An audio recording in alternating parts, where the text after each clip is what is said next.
Now at 6, we'll learn how the recent cold weather is impacting roads and the ability to repair them. Plus, Oklahoma's governor lays out his agenda for the year in the State of the State address, and we'll meet some Chiefs super fans who've turned a van into a traveling show of support for their favorite team. The 4 states' most watched news starts now. Joplin police are investigating an early morning shooting. This is KOAM News at 6. I'm Dow Quick. Authorities say a suspect is still at large after a shooting at 9th and Monroe. Officers responded to Joplin's Fairview neighborhood to a home at 909 South Monroe about sometime before 5 this morning. That's where they found a man with a gunshot wound. That man was taken to the hospital, is currently in stable condition with non-life-threatening injuries, they say. Authorities tell us they're still looking for the shooting suspect. Missouri's governor gives the green light for the execution this evening of a man who murdered 4 people, including 3 children. Governor Mike Parson confirms the state will move forward with the execution of Raheem Taylor.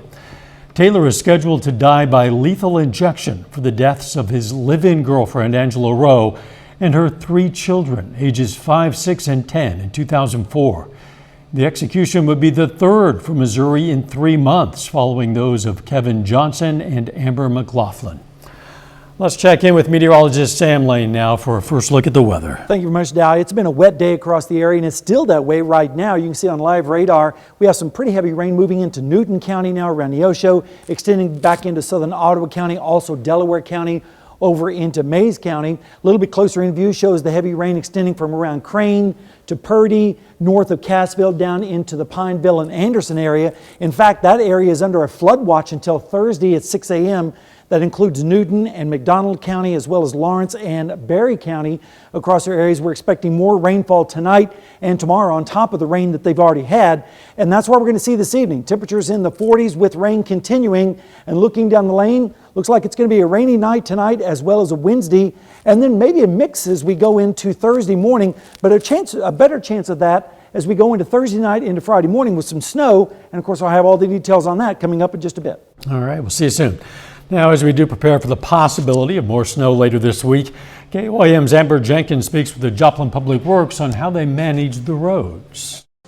Maintaining the roads in Joplin during the winter months can be overwhelming without the manpower. Our staff are typically working 12-hour shifts, so we work as many as it takes. The city of Joplin assesses the road conditions and color code the ones that need repair. Ideally, your road is green. That's where you want to be. You want your road to be green. During the winter months, the city put temporarily patches on potholes. What you will see is during the summer months, that's when we do the, of course, patching the potholes.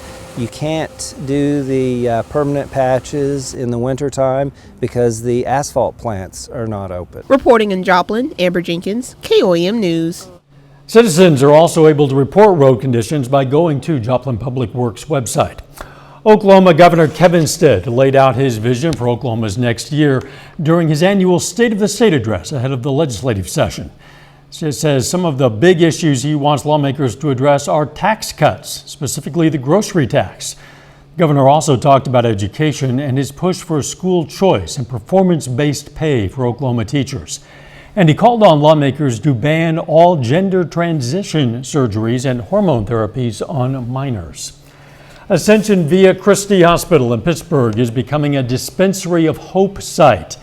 That means it's joining a pharmaceutical program aimed at delivering critical medicine at little to no cost to people with low incomes. The program offers participants a way to order medications with free weekly shipping. Hospital officials say it's another way to achieve their mission of providing the best care possible.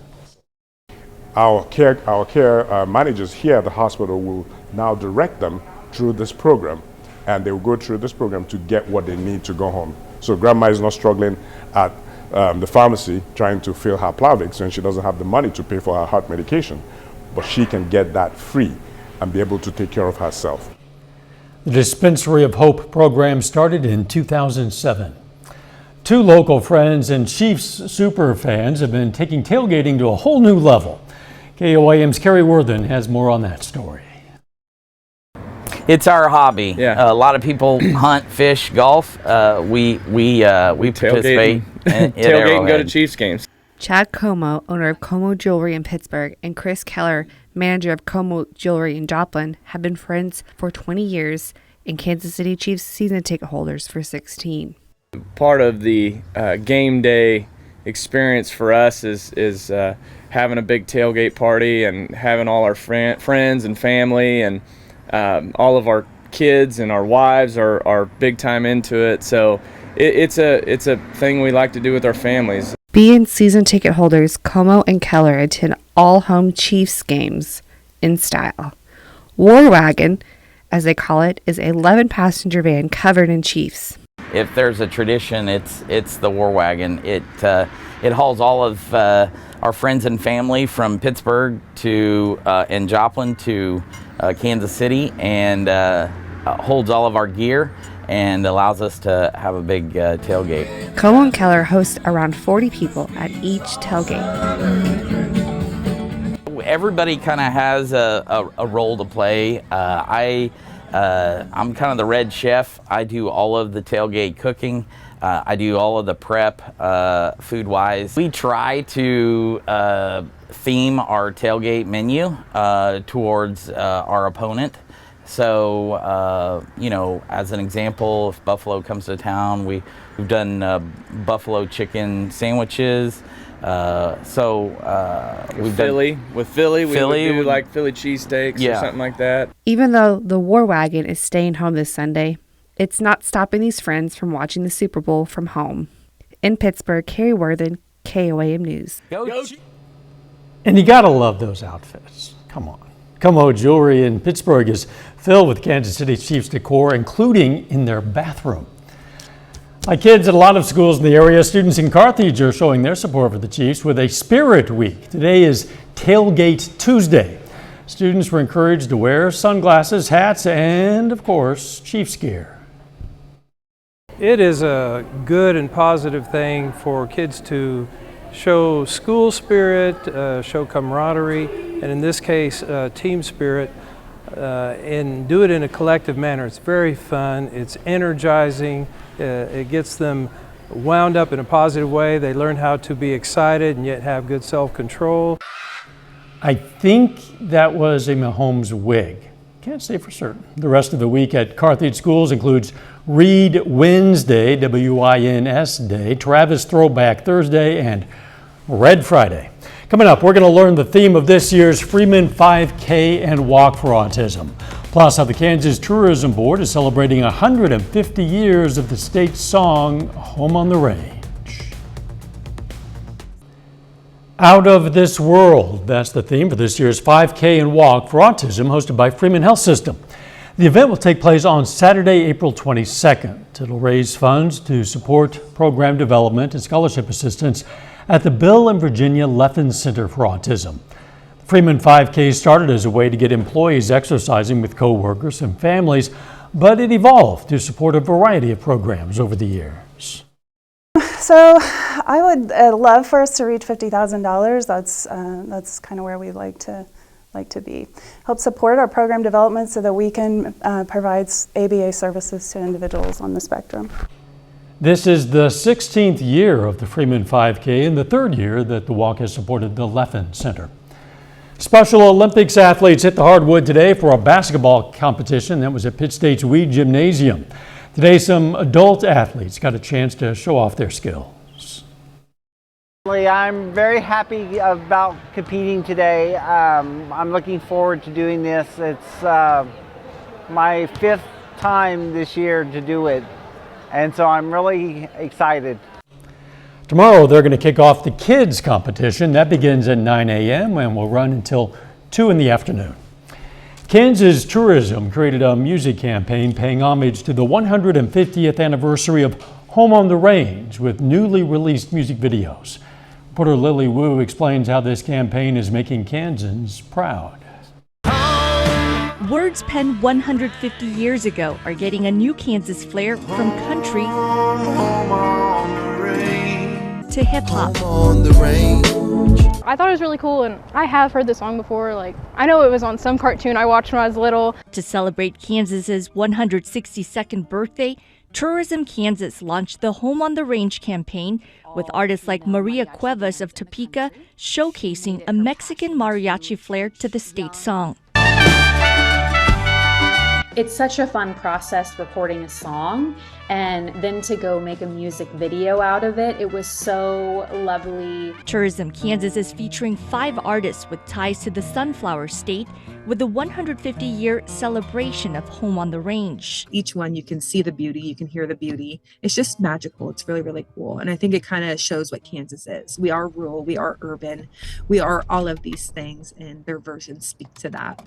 The 5 renditions to the state song include country artist Logan Mize and the Get Up Kids from Lawrence. It's really cool to have a spin on each thing, put your own little personal twist on it. Where the sunflowers rise in the rain. These artists have shared their Kansas Day videos with their fans and hope more people will enjoy their renditions of Home on the Range. It just represents how diverse this area is, and we're all connected and we have so many similarities. So I think that it's just a really lovely way to bring people together. A little later, the Missouri Southern women are moving up the national rankings again. We're going to see where they landed this week. And we're going to take a look at radar and let you know when the rain's going to continue or if it's going to stop, as well as a chance of snow when we return.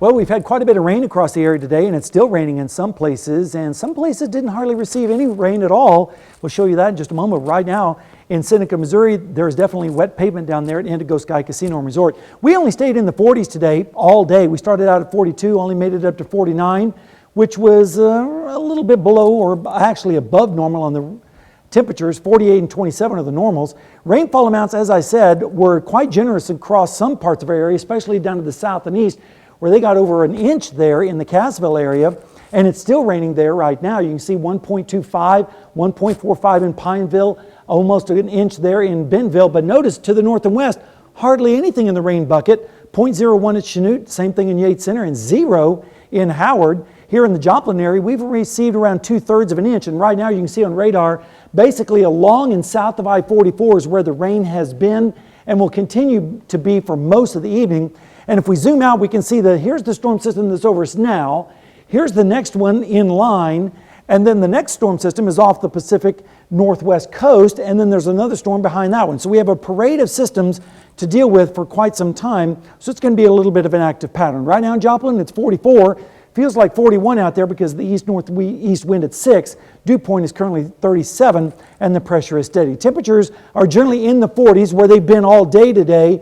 Lower 40s down to the south where the rain's been heavier. 42 in Bella Vista, Jay, Grove, as well as Cassville. But notice up to the north and west and Yates Center, they're 46 and 49 over there in parts of southeastern Kansas. Rainfall is expected to be high for the next several hours and then a mixture late tomorrow night into early Thursday morning. There's a possibility of that across the area, and we'll break it down for you.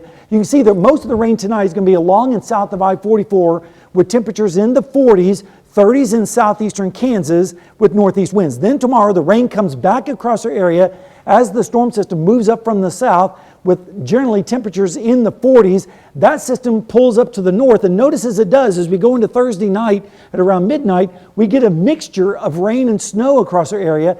That pivots up to the north and east, and temperatures dropping into the 30s by Thursday morning. Then Thursday afternoon, we'll see northwesterly winds with temperatures in the 40s and lower 50s. But here comes the next storm system. That will start to impact our area as we go into Friday morning with a pretty good chance of light snow across the area. Not expecting a whole lot of accumulations, but wouldn't be surprised to see some grassy surfaces with some of the snow with temperatures in the 30s and the 20s. Precipitation amounts, they're going to be pretty high, especially down to the south and east. That's where that flood watch is in effect for southeastern parts of our area in southwestern Missouri. Looking down the road, you can see the storm system over us tonight.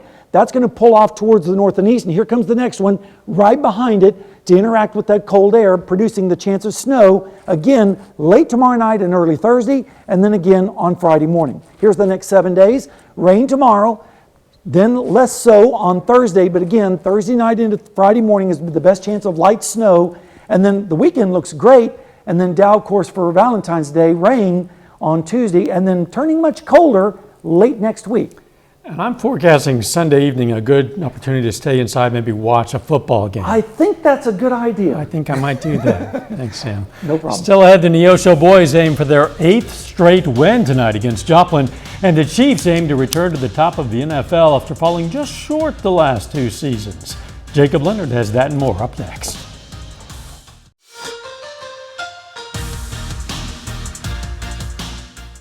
Well, the Neosho Wildcats have won 7 games in a row, and with the recent hot streak, the Wildcats are now 16-4 overall this season, including 3-0 in the COC. Now, the Wildcats host a big one tonight. Neosho welcomes in Joplin, aiming to stay perfect in the league. That one will get started at about 7:30. We'll have the latest from the game right here tonight at 10. Well, the Kansas City Chiefs are now just 5 days away from playing in the Super Bowl. The Chiefs face the Philadelphia Eagles on Sunday night in Arizona, trying for their 3rd Super Bowl title in franchise history. Now, both of these teams won Super Bowls in the last few years. The Eagles did it in 2018. The Chiefs won it all in 2020. Now, the last 2 years, though, the Chiefs lost in the Super Bowl. Last year, they lost in the AFC Championship. So they've been close, but they're motivated to get back to the top and win it all again this weekend. You just take motivation from the loss that you had. I mean, I know what it feels like to win the Super Bowl now and to lose the Super Bowl, and winning it. Even though I didn't play my best game, I came through when it counted and was able to win it. And then the loss, obviously, I left everything out there, but you lose, and that feeling you have in the locker room after it's a terrible feeling because you're so close to your ultimate prize. And so you take motivation from that and try to do whatever you can to make sure you have that winning feeling, because that's one that you can have forever as well. The Missouri Southern women move up in the national rankings once again this week. The Lions are up 3 spots to number 21 in the latest WBCA poll released today. Southern has won 9 games in a row. They're 21-4 overall, including 13-4 in the MIAA. The Lions will be on the road for a big one this Saturday, facing MIAA rival Pittsburgh State. Now that's a look at sports. We're back with more news after this. Here's a look at what's coming up on KOAM News at 9 on Fox 14. We're going to check out a former hospital that's up for sale as a home in Oswego, Kansas. Plus, Freeman Health System gives people a chance to learn a life-saving technique. And the Carthage High School dance team is headed to a national competition in Florida, and today the school showed its support through a send-off. Those stories, a lot more tonight. KOAM News at 9 on Fox 14. Now, how much would you pay for a jar of sand? That's what someone's finding out, trying to anyway. That sand is from the exact spot where NFL legend Tom Brady made his retirement video, supposedly. The current bid for a piece of this sand, nearly $100,000 on eBay. A jar of sand. A user by the name Gadget GS claims to have collected the sand just hours after Brady posted his video. There are several other listings on eBay claiming to sell sand from the spot, ranging in price from as little as $33, jar of sand.